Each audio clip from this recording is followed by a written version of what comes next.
Hello all welcome back to my channel. ఈ వీడియోలో మనం పైథాన్‌లోని వైల్ లూప్స్ గురించి డిస్కస్ చేద్దాం. లాస్ట్ చాప్టర్‌లో మనం ఫర్ లూప్స్ గురించి డిస్కస్ చేసాం కదా.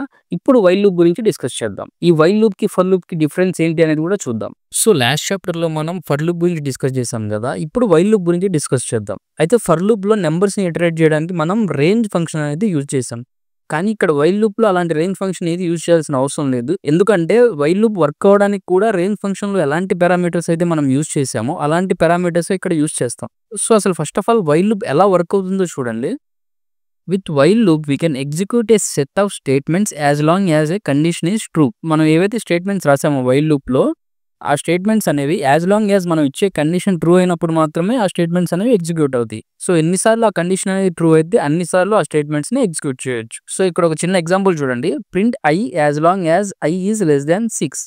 సో ఇలాంటప్పుడు మనం ఏం చేస్తాం, first of all while loop రాయాలంటే ఐ ఈజ్ ఈక్వల్స్ టు 1 అని డిక్లేర్ చేసుకుందాం. ఓకేనా. సో ఐ వాల్యూ ఇక్కడ 1 while I less than 6 print I. So I less than 6 అయినప్పుడల్లా ప్రింట్ ఐని ప్రింట్ చేయాలన్నమాట. ఓకే. ఆ తర్వాత మనం ఐని ఇంక్రిమెంట్ చేస్తున్నాం. ఐని ఇంక్రిమెంట్ ఎందుకు చేస్తున్నాం, మనకి లూప్ అనేది కంటిన్యూస్గా ఎగ్జిక్యూట్ అవుతూ ఉండాలి. లూప్లో ఉన్న స్టేట్మెంట్స్ అనేవి కంటిన్యూస్గా ఎగ్జిక్యూట్ అవ్వాలంటే ప్రతిసారి ఐ అనేది ఇంక్రిమెంట్ అవుతూ ఉండాలి. అలా ఇంక్రిమెంట్ కాకుండా ఐ వాల్యూ 1 అలానే ఉంచేసాం అనుకోండి, అది అన్లిమిటెడ్ అవుతుంది. ఇన్ఫినిట్ టైమ్స్ స్టేట్మెంట్ అనేది ఎగ్జిక్యూట్ అవుతుంది. అప్పుడు ప్రోగ్రామ్ అనేది హ్యాంగ్ అవుతుంది. సిస్టమ్స్ అనేవి హ్యాంగ్ అవుతాయి అనమాట. అంటే ఇలాంటి చిన్న చిన్న లాజికల్ మిస్టేక్స్ చేసినప్పుడే సిస్టమ్స్ హ్యాంగ్ అవుతాయి, సర్వర్స్ హ్యాంగ్ అవుతాయి అనమాట. సో దీన్ని మనం ఒకసారి ప్రాక్టికల్గా చూద్దాం. So first of all while లూప్లో ఒక స్టార్టింగ్ నెంబర్ ఉండాలన్నమాట. సో స్టార్ట్ అంటే ఐ ఈక్వల్ టు 1 అని మనం ఎగ్జాంపుల్ డిక్లేర్ చేసాం కదా, అలా ఒక స్టార్టింగ్లో ఒక నెంబర్ ఉండాలి. తర్వాత వైల్ లూప్ ఎంతవరకు ఎగ్జిక్యూట్ అవ్వాలని చెప్పి మనం ఒక కండిషన్ ఇవ్వాలి. వైల్ లూప్లో ఉన్న స్టేట్మెంట్స్ ఎగ్జిక్యూట్ కావడానికి మనం ఒక కండిషన్ ఇవ్వాలి. తర్వాత ఇంక్రిమెంట్. సో ఈ 3 లైన్స్ మీరు చూడండి, స్టార్ట్, కండిషన్, ఇంక్రిమెంట్. ఇవన్నీ ఎక్కడున్నాయి, మనకి రేంజ్ ఫంక్షన్లో మనం ఇవన్నీ చూసామన్నమాట. సో ఇక్కడ మనం రేంజ్ ఫంక్షన్ లాంటిది ఏది యూజ్ చేయాల్సిన అవసరం లేదు. వైల్ లూపే రేంజ్ ఫంక్షన్ లాగా వర్క్ అవుతుంది. అది ఎలాగో చూద్దాం. సో ఫస్ట్ ఆఫ్ ఆల్ నేను ఐ ఈజ్ ఈక్వల్స్ టు 1 అని డిక్లేర్ చేస్తున్నాను. ఓకే. ఐ వాల్యూ అనేది 1. ఆ తర్వాత ఇక్కడ వైల్ లూప్ ఎలా రాస్తామో చూడండి. While I less than or equals to 10. So ఇప్పుడు నాకు ఒక 10 వాల్యూస్ కావాలనుకుంటున్నాను, లేకపోతే వైల్ లూప్లో రాసిన స్టేట్మెంట్స్ 10 టైమ్స్ ఎగ్జిక్యూట్ అవ్వాలి అనుకుంటున్నాను. సో నేను I less than or equals to 1 అని రాశాను. ఓకే. కోలన్. ఇక్కడ ఇండెంటేషన్ వచ్చి చూడండి. ఇండెంటేషన్ అంటే తెలుసు కదా, మనం ఏవైతే స్టేట్మెంట్స్ రాసామో మన స్టేట్మెంట్స్ ఒక దాని కింద రాయాలి, దానికి సంబంధించిన లోకల్ స్టేట్మెంట్స్ అని తెలియడానికి మనం ఇండెంటేషన్ యూజ్ చేస్తాం. లేదు కదా. ప్రింట్. సో ఇక్కడ నేను ఐ వాల్యూ ప్రింట్ చేస్తున్నాను. తర్వాత స్టేట్మెంట్ ఎగ్జిక్యూట్ అయిన ప్రతిసారి వెల్కమ్ టు ఇండియా. సో ఇక్కడ నేను ఏం చేస్తాను, ఐ వాల్యూ ప్రింట్ చేస్తాను. అలాగే స్టేట్మెంట్ ఎగ్జిక్యూట్ అయిన ప్రతిసారి వెల్కమ్ టు ఇండియా అని చెప్పి ప్రింట్ చేయడానికి ఇక్కడ టైప్ చేశాను అనమాట.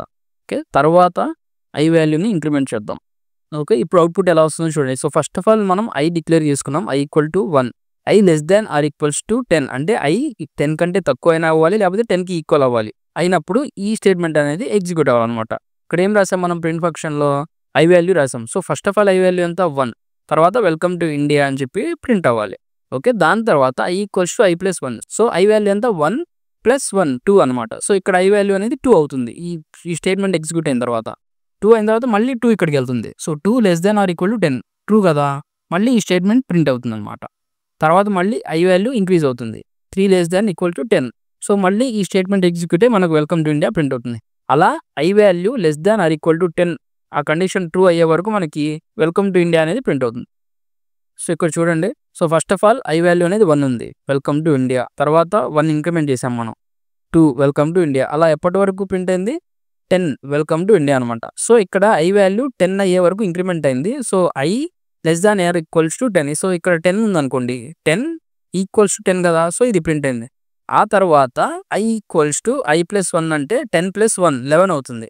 సో ఇక్కడ ఐ వాల్యూ 11 అవుతుంది. ఇక్కడికి వెళ్ళిన తర్వాత 11 less than or equals to 10 అని ఇక్కడ కండిషన్ని చెక్ చేస్తుంది అనమాట. అది ఫాల్స్ కదా. సో అక్కడితో మనకి ఈ ఎగ్జిక్యూషన్ అనేది ఆగిపోతుంది అనమాట. సో ఆగిపోయి ప్రోగ్రామ్ అనేది ఎండ్ అవుతుంది. సో చివరిలో మనం వైల్ లూప్ బయటకు వచ్చి ఐ వాల్యూ ఎంత ఉందో చెక్ చేద్దాం.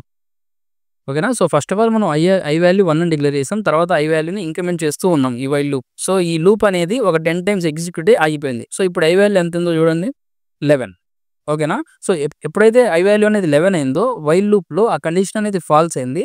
ఈ ఎగ్జిక్యూషన్ అనేది అయిపోయిందనమాట. సో వైల్ లూప్‌ని మనం ఒక కండిషన్‌ని బేస్ చేసుకొని ఎంతవరకు ఎన్నిసార్లు ఆ కండిషన్ అనేది ట్రూ అయిందో అప్పటి వరకు అందులో ఉన్న స్టేట్మెంట్స్‌ని ఎగ్జిక్యూట్ చేయొచ్చనమాట. క్లియర్ గదా! ఇప్పటి వరకు నేర్చుకున్న అన్ని బేసిక్ టాపిక్స్ కలిపి కొన్ని బేసిక్ అసైన్‌మెంట్స్ అనేవి మనం నెక్స్ట్ చాప్టర్‌లో చేద్దాం. ఓకేనా? అండ్ మీరు ఈ బేసిక్ కాన్సెప్ట్స్‌లో స్ట్రాంగ్‌గా ఉంటే నెక్స్ట్ వచ్చే అడ్వాన్స్ చాప్టర్స్ అన్ని మీకు క్లియర్‌గా అర్థమవుతాయన్నమాట. సో గైస్ వైల్ లూప్ గురించి మీకు అర్థమైంది కదా! మన నెక్స్ట్ చాప్టర్ 14 వచ్చేసి పైథాన్ ఫంక్షన్స్. ఈ ఫంక్షన్స్ గురించి నెక్స్ట్ వీడియోలో చూద్దాం. ఈ వీడియో మీకు యూజ్‌ఫుల్ అనుకుంటే లైక్ చేయండి, మీ ఫ్రెండ్స్‌తో షేర్ చేయండి. అలాగే మనం డిస్కస్ చేసిన దాంట్లో ఎలాంటి డౌట్స్ ఉన్నా కూడా కామెంట్ బాక్స్‌లో కామెంట్ చేయండి. ఈ ట్యుటోరియల్ వీడియోస్ మీకు అప్ టు డేట్ రావాలంటే మన ఛానల్‌ని సబ్స్క్రైబ్ చేసుకొని బెల్ ఐకాన్ని ప్రెస్ చేయండి. ఈ కోర్స్ నుంచి ప్రతి చాప్టర్ ప్రతిరోజు మార్నింగ్ 6 గంటలకి నేను పబ్లిష్ చేస్తాను. And guys believe me, Python is easy. Stay tuned to Indian tech traveller.